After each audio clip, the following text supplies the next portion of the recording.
Interest rates could go up by 0.75%, or an unprecedented full percentage point. That would bring interest rates up to 3.25%. That decision is expected to come by tomorrow afternoon. Global supply chain issues continue to hurt the auto industry. Ford says it will end the month with around 45,000 vehicles unfinished and lacking parts. The company also noted shortages and rising prices of supplies will cost it an extra $1 billion this quarter. Automakers have been struggling with supply chain issues, specifically a shortage of computer chips, which has choked off vehicle production for much of the past 2 years. The FDA is taking a new social media challenge seriously, telling parents to warn their kids not to cook chicken in NyQuil. A new social media challenge is encouraging young people to cook their poultry in NyQuil and other cough syrups. And the FDA says that can be dangerous even if you don't eat it. Boiling those medications can create toxic fumes that can damage your lungs. This isn't the first challenge to warrant a warning from the FDA. Teens have died from things like the Benadryl challenge, where someone takes too much Benadryl to trigger a hallucination. We'll be back with another look at your 7-day forecast. Good God. Who would have ever thought? Jesus. Man. That's bad. When you're cooking chicken in NyQuil. Next thing you know, they'll have to make it a controlled substance.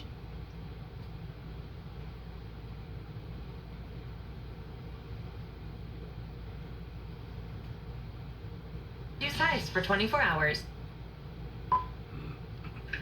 Tonight, Hurricane Fiona strengthening into a Category 3 storm after devastating Puerto Rico and the Dominican Republic. New images as the storm batters Turks and Caicos. Fiona now the first major hurricane of the Atlantic season. Nearly 80% of Puerto Rico without power on this, the 5th anniversary of deadly Hurricane Maria. Where Fiona is headed next. Also tonight, the new lawsuit filed by migrants against Florida's governor after he flew them to Martha's Vineyard. And now a criminal investigation. The special master's first hearing in the Mar-a-Lago documents case, why he told Donald Trump's team, quote, "You can't have your cake and eat it too." The new move by Ukraine's separatist regions to be annexed by Russia. Our Richard Engel in Ukraine with disturbing new evidence of atrocities. It's being called the largest COVID fraud scheme ever, $250 million stolen from hungry children.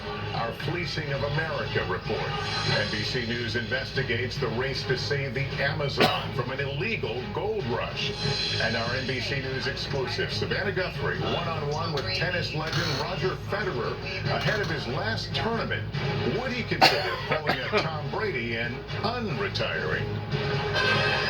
This is NBC Nightly News with Lester Holt. Good evening, everyone. Hurricane Fiona, now a major Category 3 storm and likely to get stronger as it sweeps across islands of the Caribbean. Days after Puerto Rico took a direct hit, that island's residents are facing difficult and harrowing days, from long gas lines to limited access to drinking water. More than 1.1 million power customers without electricity. 55% of the island territory has no running water. For many, it's a flashback of the days of crippling misery that followed Hurricane Maria, which struck Puerto Rico 5 years ago today, causing the deaths of 3,000 people. That recovery is still incomplete. Tonight, we're tracking Hurricane Fiona's destructive march as it now bears down on the Turks and Caicos Islands with sustained winds of 115 miles an hour. Expected to become a Category 4 storm by tomorrow as the Atlantic storm season picks up speed. Gabe Gutierrez is on the ground tonight in Puerto Rico.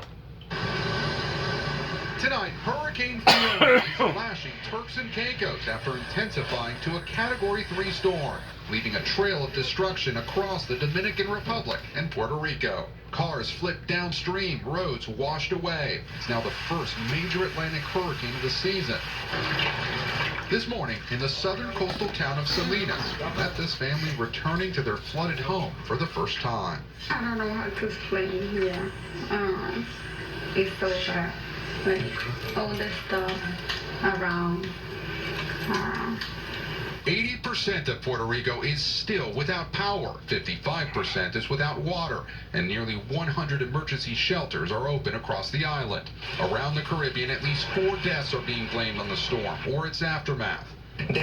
Puerto Rico's governor is asking the Biden administration for expedited federal help. Today, the line for fuel in Puerto Rico grew longer and longer, especially in the southern parts of the island. They need it not just for their cars, but for their portable generators. Some of these drivers told us they waited here for more than 2 hours. What am I gonna do if I don't get this gas? On this day, marking exactly 5 years since Hurricane Maria tore through the island, we toured the latest devastation from Fiona by air. The water here just kept rising, choking off these communities for the better part of 2 days. Thankfully, today with the sun out for the first time, more of the floodwaters are now receding, but they devastated countless lives across Puerto Rico. This storm was different than Maria. Many parts of Puerto Rico had seen harsher winds before, but not this much rain. Carlos Benitez raced relief supplies to hard-hit areas after Maria. Fiona's aftermath now hitting hard. Devastating, you know. The PTSD just come back right away when you. As soon as I flew the helicopter 8 a.m. in the morning on Monday, it just my heart breaks again. You know, it's like coming back on a movie and seeing Maria, all the destruction, all the floating, all the people waving on the top of the roof, requesting for help. It's heartbreaking. Gabe, it is clear the need is great there. Are there enough supplies getting on the ground? Well, Lester, FEMA says that its warehouses are well stocked. Aside from the widespread flood damage, the most urgent issue here is that more than half of this island still does not have drinkable water. The governor told me to expect the power to come back first, and then the water service. Lester? All right, Gabe, thanks for that update. Let's get the latest from meteorologist Dylan Dreyer now. This thing is still spinning up. It is, and it's going to continue to gain strength. It's moving into some very warm waters north of Turks and Caicos right now, but slow moving, only at 8 miles per hour. As it continues to get closer to Bermuda, it's likely to strengthen to a Category 4 storm. It should stay about 100 miles west of Bermuda, though, so that should at least spare the island. But eastern Canada, it's still going to be a strong storm as it makes its way up towards Halifax area, so devastating winds are still possible, and also torrential rain as it weakens from a Category 3 storm down to an extratropical low. We're already keeping an eye on our next area of formation possible in the next 5 days. There's an 80% chance this could develop into our next named storm as it moves into some very warm waters, and we'll have to keep a close eye on this, Lester, as it's possible it could enter the Gulf of Mexico. Season starting to crank up. All right. Absolutely. Dylan, thanks very much. Also tonight, some migrants flown to Martha's Vineyard are suing Florida's governor, while the sheriff is now launching a criminal investigation. As we've learned, there's a new record number of migrants crossing the border. Emily Ikeda has the latest. Tonight, the battle over the border is building, with a new criminal investigation examining the flights that carried 48 migrants to Martha's Vineyard last week. The controversial move, arranged by Florida's Republican Governor Ron DeSantis. A Texas sheriff, Javier Salazar, a Democrat, says the migrants were lured in with false promises of work and assistance. Our understanding is that a Venezuelan migrant was paid what we would call a bird dog fee to recruit approximately 50 migrants. Some of the migrants now suing Florida officials. None of them knew that they were going to be dropped off unceremoniously in Martha's Vineyard. They were provided an ability to be in the most posh sanctuary jurisdiction. DeSantis insists the migrants knew where the flights were going and signed consent forms, and that it puts the spotlight on President Biden's border policies, which Republicans blame for the record migrant surge. If 50 was a burden on one of the richest places in our country, what about all these other communities that have been overrun with hundreds or thousands? The Department of Homeland Security now confirming there have been more than 2 million illegal border crossings in just the last 11 months, smashing all previous records. Well, tonight, President Biden responding to unconfirmed rumors. DeSantis... What did they just say? Department of Homeland Security now confirming there have been more than 2 million illegal border... 2 million. Over 2 million. Almost 2.5 million. Jesus. And that's coming in here every year on the year.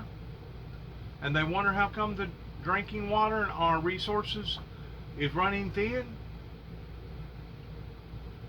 Whoa. If that right there isn't a national security issue,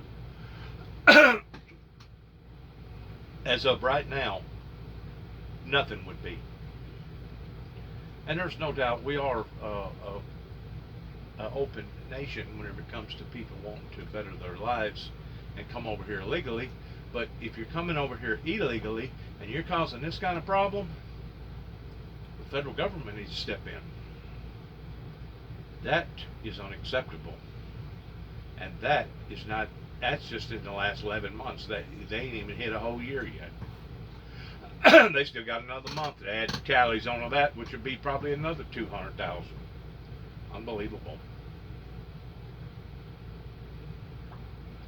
What they're going to do, they're going to come over here and they're going to strain our resources to the degree that then we begin to start suffering, because our water resources and our roads and our electricity resources and our food resources and etc. ain't going to be able to handle that type of flow. And it's almost reached that devastating level right now in some of the bigger cities, because they can't build highways quick enough for all the people that's out on the highways riding up and down the highways. Border crossings in just the last 11 months, smashing all previous records. Well, tonight, President Biden responding to unconfirmed rumors DeSantis may send a migrant flight to his home state. You should come visit. We have a beautiful shoreline. Though Governor DeSantis today would not confirm another planned flight. Lester? Emily, thank you. Lawyers for the Justice Department and former President Trump held their first meeting today with the special master appointed to review those documents seized at Mr. Trump's Florida home. Peter Alexander is following this. Peter, what did he say today? Lester, during today's hearing, that special master, the federal judge appointed to sift through those documents seized by the FBI from Mar-a-Lago, appeared skeptical about Mr. Trump's repeated claim that he had declassified them. The judge saying unless Mr. Trump's lawyers can show that those 100 sensitive documents are not classified, that he will treat them like they are. He told the Trump team today, you can't have your cake and eat it. The special master today stated his review may take just 4 weeks. That would be even quicker than federal prosecutors had been hoping for. Meanwhile, in a separate filing today, Mr. Trump's lawyers called this, quote, a document storage dispute that has spiraled out of control. Lester? All right, Peter Alexander, thank you. A potentially dramatic escalation in Ukraine. Russian-held areas now planning to hold referendums to join Russia. This comes as our Richard Engel gets a look inside the town where hundreds of mass graves were found, and what one man says Russian troops did to him. We have to warn you, the images are disturbing. Outside Kharkiv in eastern Ukraine, investigators are still exhuming bodies. This is the awful wake Russian troops left behind after one of their main front lines collapsed. Ukrainians loaded nearly 100 bodies today into refrigerated trucks for identification and as possible evidence of war crimes. A civil defense worker says many of the victims had their hands tied, others had broken bones and signs of torture. From what we saw, the torture was systematic. The Russians and their Ukrainian collaborators took over a local police station and used it as a prison.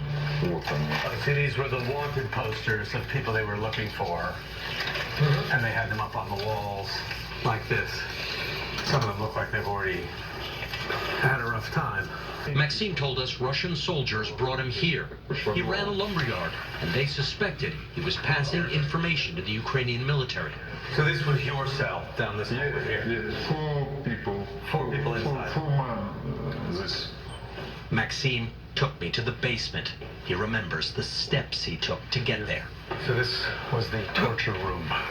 This was originally a target practice area within the police station. You can see they put up some soundproofing, and there are these rubber reinforced walls with holes in them. So it was an area that was already silent, already built to absorb noise, gunshots, or in this case, screams. He says he was seated and handcuffed and given electric shocks. He showed me a picture of the device they used to control the current.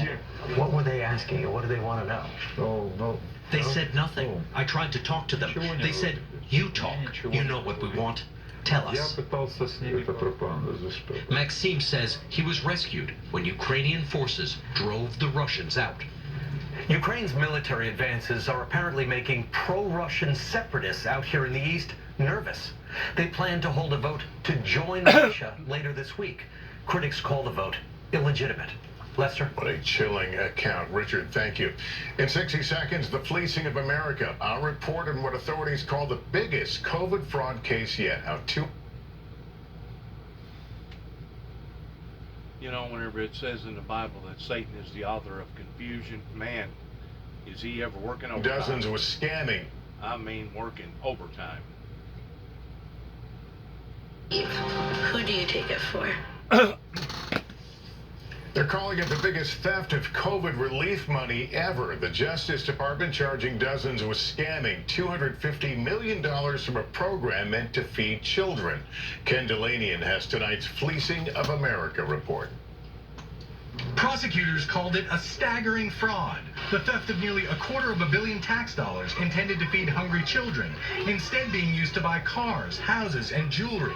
The scheme that began with a simple idea in March of 2020 grew to become the largest pandemic fraud in the United States.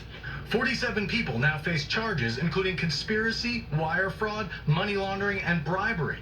The government alleging defendants connected to nonprofits and restaurants collected taxpayer money through federal nutrition programs. Their goal was to make as much money for themselves as they could. At the center of the indictments and appearing in court today, Amy Bach, founder of the nonprofit Feeding Our Future. Prosecutors say she was overseeing a massive fraud scheme. They say her organization recruited others to set up federally funded meal sites during COVID, while oversight rules were relaxed. Soon, hundreds of sites in Minnesota were reporting giving out thousands of meals a day, but prosecutors say it was a fraud. More than 125 million fake meals are at issue in this case. Bach, whose organization the DOJ says received more than $18 million in administrative fees, pleaded not guilty today. Kevin Chambers leads the Justice Department's COVID fraud enforcement efforts. Does it make you mad? It infuriates me. And says this case stands out because the money was meant for children. Where the money went instead were to purchases of hyper luxury vehicles, sports cars, real estate in Turkey and in Kenya, which I don't have to tell you has nothing to do with getting food and kids fed here in Minnesota. So far, the federal government has clawed back $50 million. Prosecutors say their investigation is continuing, and there may be more charges to come. Lester? Kendall. You know, people that take advantage of children and people that take advantage of the elderly, the weak, the defenseless, I think should get twice the amount of time or twice the amount of punishment than it would be if it wasn't a child or if it wasn't a defenseless person. Just like I think that if a judge or a deputy or somebody associated with law enforcement gets caught, I think that they should get twice the amount of time or twice the amount of punishment, because they're supposed to be an example of the law, and to get out here and break the law is actually making a mockery of that in which what you're supposed to represent pertaining to the principles and the policies that you're enforcing upon the others. This is absolutely sickening to think that people would be willing to do this in exchange of stealing from the mouth of babies.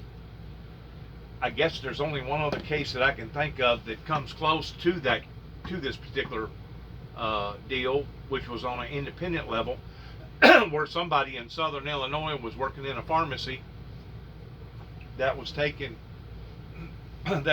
cancer patient medication and basically watering it down and giving the patients only half the amount of what the doctor had recommended, and in doing so this was leaving the other half for the corrupt pharmacist that was basically taking all that and pocketing it, because the way I understand it, those vials of medication went for something like $10,000, and of course, you know, his bank account kept getting fuller and fuller and fuller. But what tipped the authorities off in that area was that so many people started dying that was going through cancer radiation treatments. And somebody like that, that's actually willing to do stuff like that to people, first of all, I don't even know if he's even had a trial yet pertaining to that individual. He should be charged with murder, first-degree murder, in the way that he was basically allowing for people to die against their will by them thinking that they was taking the medication that was properly prescribed to the doctors, and the whole time it was the pharmacist that was taking about half of it, because he was taking it and putting it back out on the market and selling it, or doing something with the money. I don't know how he was doing it, but people that does stuff like this actually fits under the category towards grave robbers that they had back years and years ago, when people would dig up people's graves just to steal a gold tooth or a necklace or pearls or whatever that was hidden in their casket. I think that's one reason why that they made it a law that now nobody can be buried with gold teeth. Nobody can be buried with very, very expensive jewelry on, because of that very reason. That's what I was told. I don't know how true that is either. Ken Delanian, thank you. Up next, the urgent race to save the Amazon, where illegal gold mining is even more profitable than the drug trade. Our climate challenge investigation. Now, this is another weird case that they're fixing to discuss, knowing that the Amazons help brings in the fresh waters towards Tampa and Orlando and Miami and Homestead and etc. To think that people are doing this once more in the name of greed, it's absolutely asinizing in thinking that how low that people can actually stoop, or what that they would actually do so that they could profit and come out on top themselves while others suffered. It's sickening. It's heartbreaking. It's sickening. And if our laws does not become stricter on people that does crazy things like this to either children or patients or elderly people, basically the defenseless, then we don't have no law. We don't have nobody to defend us. It's really sad. We're back now with our NBC News investigation into the environmental crisis in the Amazon from illegal gold mining. The impact being felt around the world. Cynthia McFadden, in partnership with the Pulitzer Center's Rainforest Project, takes us to Peru in our series Climate Challenge. Tonight, the Amazon, critical to a healthy planet, is in peril. We travel to the emergency. I'm sorry. I thought that they was talking about the Everglades down in Florida. My apologies for that. But still, this is just as bad, pertaining to burning down trees just to be able to harvest crops and etc. My apologies for having my forestry mixed up. Peru. What happens in the Amazon doesn't just stay in the Amazon. Professor Miles Silman has studied the Amazon for all of his professional life. He says the biodiversity here in Peru affects weather patterns, crop growth, and even carbon levels, which is why gold mining here is having enormous worldwide consequences. How bad is it? It's pretty bad. It's much worse than we had feared. Luis Fernandez is one of the world's leading experts on mercury. He explains that here in the Amazon, pure 24-karat gold is extracted by using barrels of mercury, which separates the gold from the sludge. Mercury is poison, isn't it? It is. It is. It's poisonous to humans, to wildlife. It actually persists. It doesn't break down. It lasts for centuries. 6 years ago, the two Wake Forest professors created a not-for-profit, Sensia, dedicated to better understanding and then helping heal this place, which has gone from a vital resource in absorbing the world's carbon to one that pumps ever more carbon into the atmosphere. The first meter of soil in the forest holds as much carbon as all the trees that are above it. And then when we think about the next meter, 2 meters, 3 meters, 4 meters, there can be a whole other forest's worth of carbon down that deep. Are you suggesting that if we dig down there, we may be releasing all of this old carbon into the atmosphere? I'm not suggesting, we really are. It's carbon leaving the Earth and entering the atmosphere that is the primary greenhouse gas contributing to climate change. The ecological effect has been devastating. More than 370,000 acres of protected forest have been turned into this by mining. Desert, dotted by pools contaminated by mercury. In the region, millions of acres have been lost. Millions, not thousands, millions of acres has been lost down in the Amazons. And if it wasn't lost because of this, it was lost because of people wanting to burn the trees down. I mean, it's one thing to harvest the trees, but just to burn a forest, just to be burning it so that you can turn around and clear the land and start farming it is sickening. I was correct about the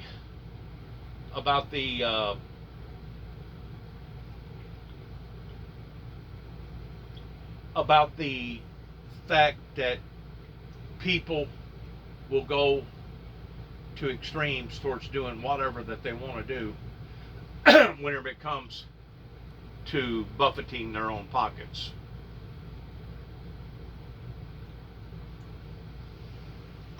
Really, really intensely sad. And here's the catch. Gold mining with mercury is legal in Peru, but not on protected lands. And it is this illicit mining that pumps more than $3 billion worth of unaccounted for gold out of Peru every year, much of it headed to the U.S. What's fueling this gold rush? Money.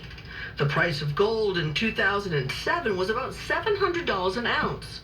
Today, it's worth more than twice that much. It reminds me of how that they invaded the western United States whenever they had a gold rush out there towards people thinking, or it even reminds me of whenever Andrew Jackson was president, towards thinking that all of the Appalachian Mountains was full of gold and it was nothing more than fool's gold. I mean, mankind just continues to want to damage one another and damage the earth in degrees such as I've never ever believed before.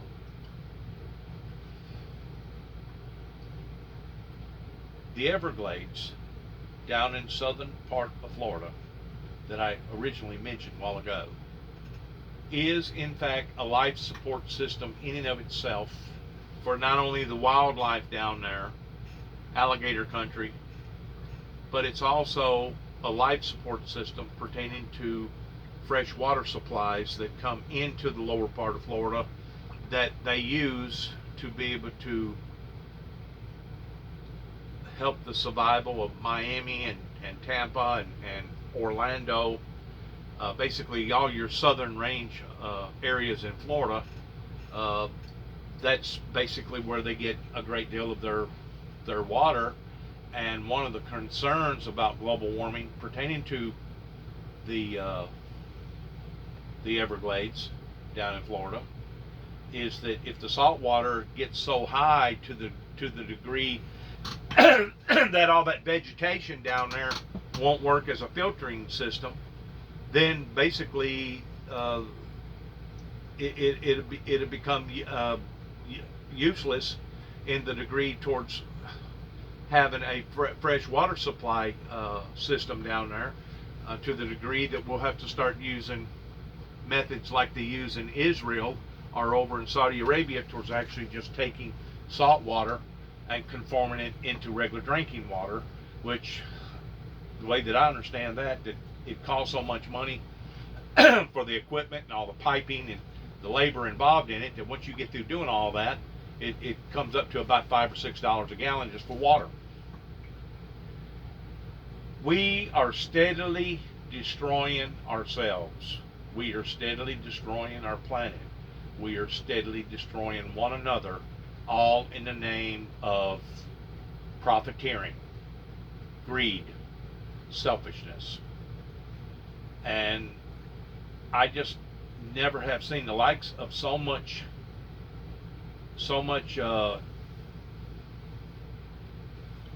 barbaric heathenistical ways towards people that's willing to do stuff like this at the expense of other people's lives. They don't care. They don't care. It goes beyond stupidity. You know, it's one thing whenever you was ignorant and you done something and you didn't realize what you was doing was wrong. But once you've been taught that what you're doing is wrong and you still do it anyway, kind of like those people taking advantage of all them children's money of the stimulus checks, or the guy up in the pharmacy that was taking people's medication from them and only giving them half the amount instead of the whole amount, or even doing what they're doing down in the Amazons towards basically destroying the Amazons just over greed. I mean, it's got to stop somewhere or another. Somebody has to make stronger rules and punishment rules for people to stop doing this. Even if we have to go back to the original methods of what they done back in the 15th, 16th century, whenever they was basically had open public executions to be able to make an example out of these people that's doing all this stuff. It's unbelievable how people are willing to not care about Mother Earth and how that we are supposed to nature that in which what is naturing us. Because whenever we violate those principles long enough to the degree that we're no longer taking care of that in which what was taking care of us, then guess what? That which what was taking care of us will no longer be taking care of us. That's got to do with cutting down all the trees and ruining all the forestry down there that we know has a big deal pertaining to the environment above our heads, called the greenhouse effect, that is releasing not only these gases, but it's also helping to create other problems pertaining to the heat. I still think that the world is heating up from underneath, that is creating the part of the problems into our atmosphere, and we're seeing the consequences of that whenever we see either the deluges or we see the consequences of it whenever we don't have no rain at all, going from one extreme to another, which once more validates what Jesus Christ taught pertaining to the great sorrows, that whenever you shall see these things starting to occur, woe, woe, woe be unto the inhabitants here upon to the earth, because the irregularities that's going to be going on, especially if you're at the wrong place at the wrong time, just like them poor people on that little that island, Puerto Rico. I mean, they've done been bombarded once, that barely was getting back on their feet again towards life becoming normal, and all of a sudden this happening to them again. Or the deluge you hit over in Pakistan that destroyed, I guess, over 1 million structures, and I heard a report today that it has literally affected about 13 million, 14 million people, something like that. I don't know how many deaths. They probably won't never know exactly how many deaths. The last death count I got was something like 12, 14, 1,500 people that was dead.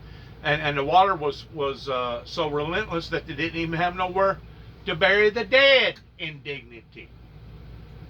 So you can't tell me that Mother Nature is not lashing out similar towards how a child, a infant, would lash out towards having a tantrum. Or using the analogy that Jesus used towards a woman being pregnant, and as she was getting closer and closer to her delivery, the birth pains kept getting harder and harder and harder, and they kept distracting closer and closer and closer to the actual time of the birth. We are heading into great tribulation on a global scale. And if you put all the dots together pertaining to the fuel, to the grain, the fertilizer, the problems over in Ukraine, COVID, people doing ignorant stuff like this right here to just to be able to profiteer off of, people that's stealing from children, basically stealing food out of children's mouths. We are heading towards one of the worst calamities that this planet has ever faced if we do not stop, evaluate, and back up and reassess towards what we need to do to stop it. And if it means harsher law enforcement tactics, then so be it. Then that's what needs to happen. But if we don't, all it's going to do, just like bringing 8,000 people over here a day, illegal immigrants coming over here down on the border, which that's even hard for me to grasp, because 8,000 people, I guess, would be the population of either Kenton, Tennessee, which is 7 or 8 miles from where I live, or the population of Sharon, Tennessee. And I don't know for sure that either one of those towns can match 8,000 population in their city limits. I'm pretty sure that Sharon won't. And if Sharon won't, probably Kenton won't. So it would probably take both towns to combine together of all the people that's coming over the border every day. Every day, over 2.25 million people has come to America over the border in the past 10, 11 months. Every day. I'm telling you, our system cannot hold this type of strain. Either the grid system pertaining to the electrical grid system, or the water system pertaining to Lake Mead drying up, and that's just one area that they've concentrated on. There's probably at least 100 more that they could talk about pertaining to the water supply. I mean, just north of here in Kentucky, they had a levee to break, and I think that the Corps of Engineers or the Army or somebody's been bringing water to those poor people for the past 4 or 5 or 6 months. You know, we had a water problem down there in Jackson, Mississippi, pertaining to the flooding down there, pertaining to stagnated water.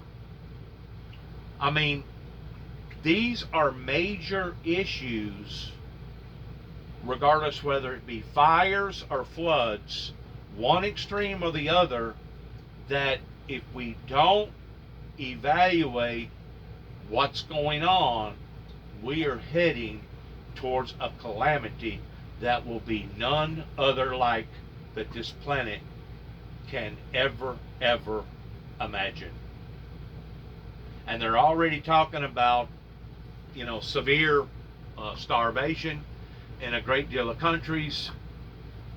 You know, whenever you're talking about either the items not being there, just like they was talking about the Ford manufacturing company, what was it, 45,000 vehicles that's been made up, but they ain't completely made up. In other words, they got supply stagnated lines issues that they can't put the vehicles actually out on the market to sell them, or one thing or the other, that it's out of control. It's out of control. It's a runaway train. And just as the Bible talks about the great sorrows, the humongous, intensifying, horrendous sorrows that we are now seeing escalate on a level that is unimaginable. Not only did they have a major flooding issue pertaining to a hurricane that's still rising out on the Atlantic, but the Pacific, for some strange reason, there was a bad storm over there just 3 or 4 days ago that hit in Alaska, unlike any other storm that they've ever seen before. Devastated them, flooded out areas, torn up roads, houses, cars, etc. The atmosphere is lashing out. And as it's lashing out, it's doing things that is abnormal because of all the instability that's happening right now. And I really contribute some of this on COVID.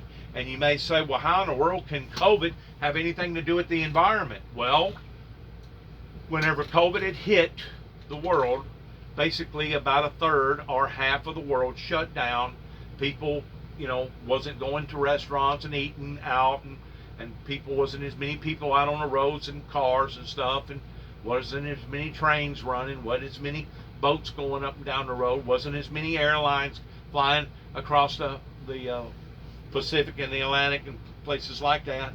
In other words, everything kind of slowed down. Well, now, since we're getting back up and going again, we're shocking the atmosphere. We're literally shocking it.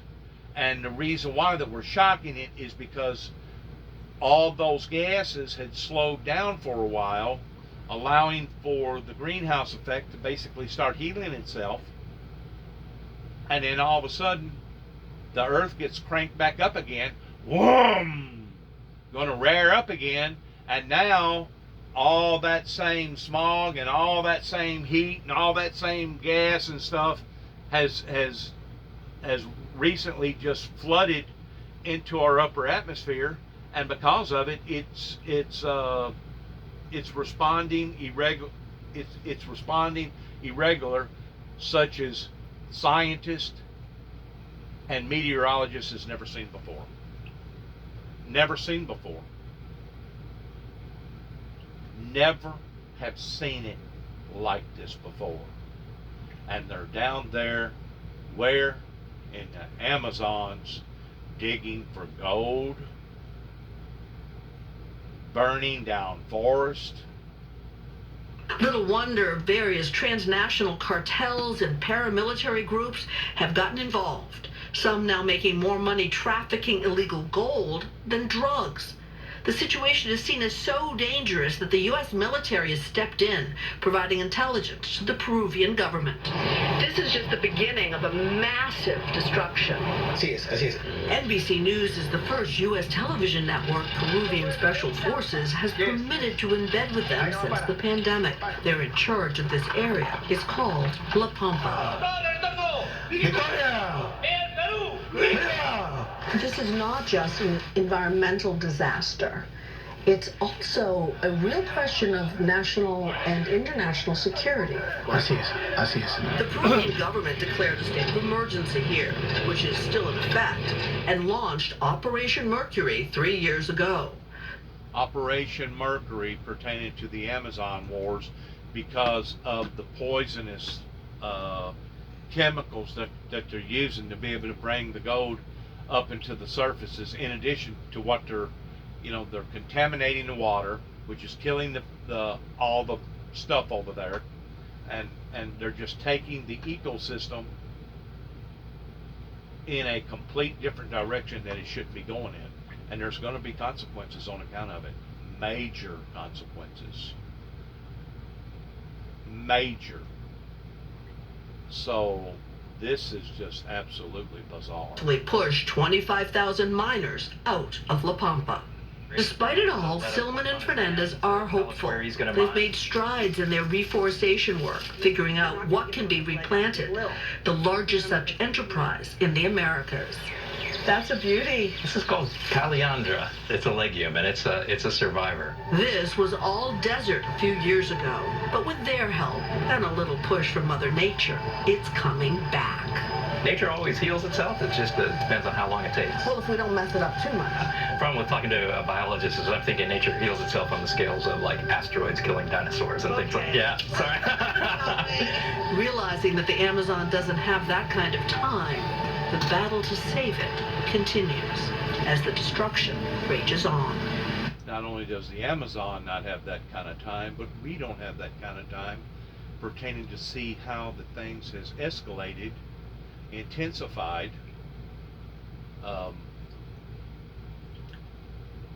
in areas like I just got through saying that scientists and meteorologists could not have dreamed of as much as 3 to 5 years ago towards what we're seeing right now.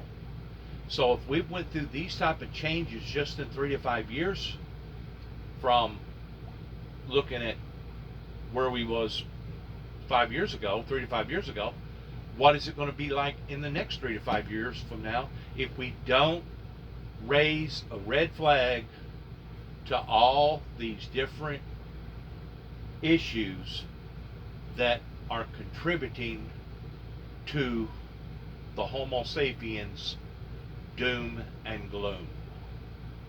Because if we don't have adequate water, the agriculture community suffers.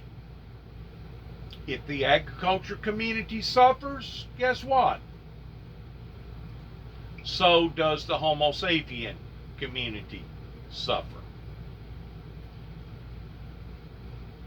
If we don't get enough sunshine in the agriculture community, and the agriculture community suffers, or we get too much sunshine and not enough rain, it trickles down to the part where now it's affecting the Homo sapiens up onto the planet, either by not having the items or the items being so expensive that you can't afford them.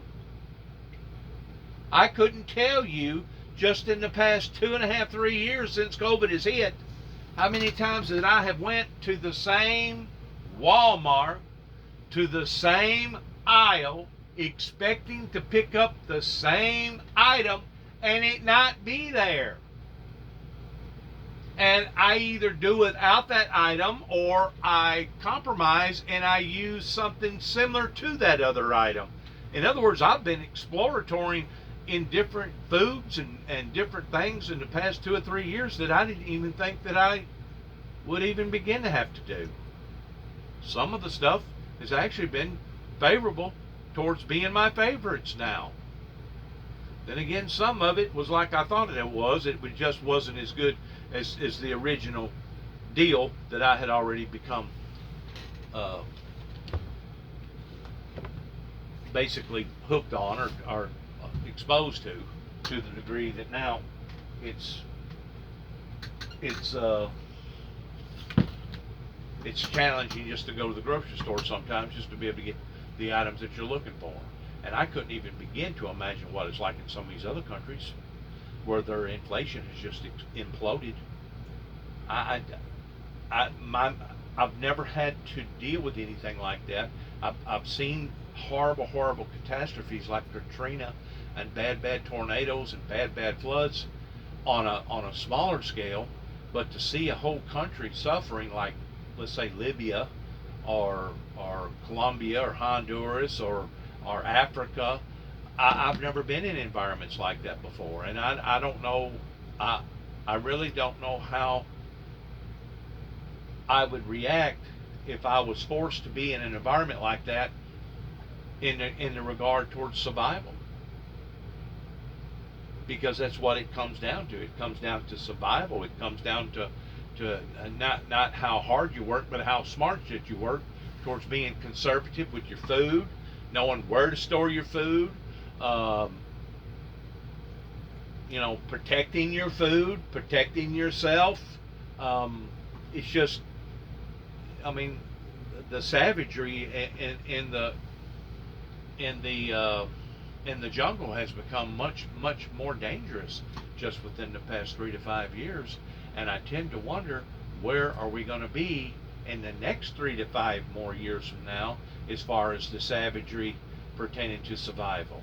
I know this, that I just picked up on a new law that recently got passed in Cook County, Illinois, up toward Chicago, that their court system is so backed up that there's so many people in their prison system right now that they can't stuff nobody else in there, and they're basically having to make compromising on people that gets out here and commits felonies, and basically letting them walk, giving them a court date, letting them walk, and then dealing with it later because the system is overloaded.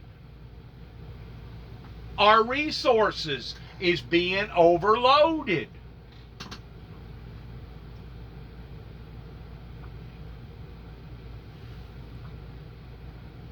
It's time for the president on a federal level to step in pertaining to all the illegal immigrants that's coming to America, and it's time to step in pertaining to various issues that we have just recently seen within the past 30-45 minutes. Cynthia McFadden, NBC News, La Pampa, Peru. And up next, Savannah Guthrie's exclusive with tennis great Roger Federer. Is he really done with... Good luck to all of us.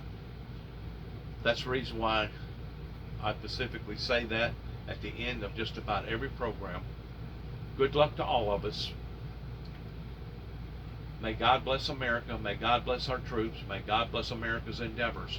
Because I know that things in the next 3 to 5 to 7 years from now are sure enough going to get extremely hard on a great deal of people on this planet. If it hadn't already. It's already been topsy-turvy for a great deal of people. I mean, we think that we've compromised or we sacrificed because we had to choose one item over another because we went to our favorite grocery store and they didn't have what we wanted.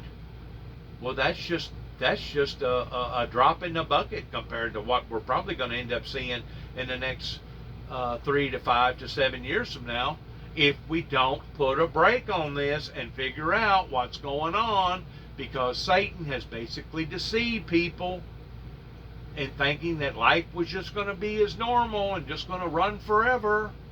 And he's deceived us with these big oil producing companies in telling us that it was okay for us to burn all these fossil fuel automobiles, and now all of a sudden it's caught up with us. I still believe, and I know there's no way for me to prove this, but I still believe that there's certain areas of the earth that spontaneously, regardless whether you be in America or other parts of the world, where you'll have a generated heat exacerbation under the earth that rises through the earth. And that could be the reason why that some days we have extreme humidity. Sometimes the humidity out here will get like 100%. Of course, we're lower to the water table than we would be if we was up in the Rocky Mountains. But I still believe there's invisible plumes of heat that are coming from our Earth that are being released, that is causing the heat domes of that in which what we can tangibly understand the depth of, because naturally the temperatures are going to be different in Kentucky than they are in northern Illinois or Minnesota, unless the heat dome goes up that far.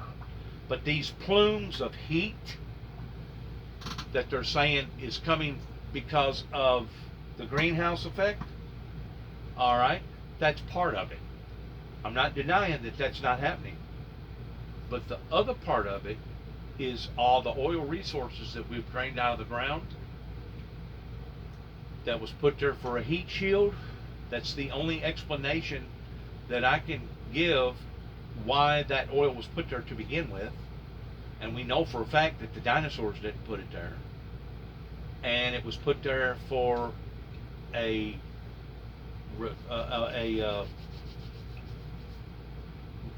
reduction of static because static creates heat, and whenever you eliminate the oil out of the ground, now you've eliminated the static reducer, and now the static has intensified, and if the static intensified, the heat has intensified. Not counting the heat of the very center of the earth, called the mantle, that is going around and around centrifugal force.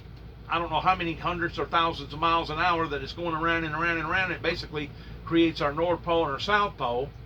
That because that oil table has shrunk, that heat is starting to escape, kind of like invisible bubbles, but it's actually plumes of heat that's going through the earth. And of course, basically, we're all living on kind of like a apple skin or an orange skin. I mean, there's only a certain depth of the earth that we can consider inhabitable, and once we go down too deep, well, then it's almost uninhabitable, just like the ocean.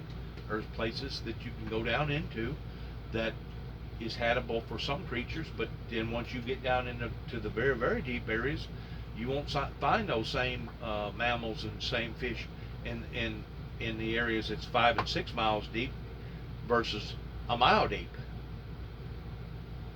You change the whole environment of the ocean by going down that deep. Well, you do the same thing toward digging down in the earth. Change the whole dynamics. Good luck to all of us, and shalom.